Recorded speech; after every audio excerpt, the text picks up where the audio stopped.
অন্যের মুখে দুমুঠো অন্ন তুলে দিয়ে যে কি আনন্দ, বা অন্যের জন্য কিছু করার যে আনন্দ, অন্যের খুশিতে খুশি হওয়ার আনন্দ তারাই বোঝে যারা অন্যের জন্য কিছু করার চেষ্টা করে। হয়তো সামর্থ্য সবার থাকে না, আমারও সামর্থ্য নেই, আমার স্বাদ আছে সাধ্য নেই, সামর্থ্য নেই, কিন্তু আমার মাধ্যমে তো ভগবান কারো না কারো ইচ্ছে পূরণ করছে। কেউ খাওয়াতে চাইছেন তার ছেলের জন্মদিনে, সেখানে আমি মধ্যম হয়ে আমার বাচ্চাদের মুখে অন্ন তুলে দিতে পারছি।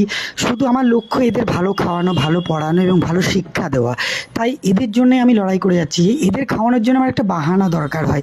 কখনো আমি নিজের জন্মদিন মনে করে আমি এদের খাওয়াই, কখনো আমার মেয়ের জন্মদিন পালন করে খাওয়াই, কখনো রবিন স্যার, পিকলু স্যার, সুনাম স্যার এদের জন্মদিন উপলক্ষে খাওয়াই, কখনো বা বিনা উপলক্ষেই খাওয়াতে হয়, কোনো পুজো উপলক্ষে। কেউ দিক বা না দিক, আমি খাওয়ানো বন্ধ করি না, আমার সাধ্য মতো। কখনো বিরিয়ানিও খাওয়াই, কখনো নিরামিষ ভাতও খাওয়াই, কখনো আবার ডাল ভাতও খাওয়াই।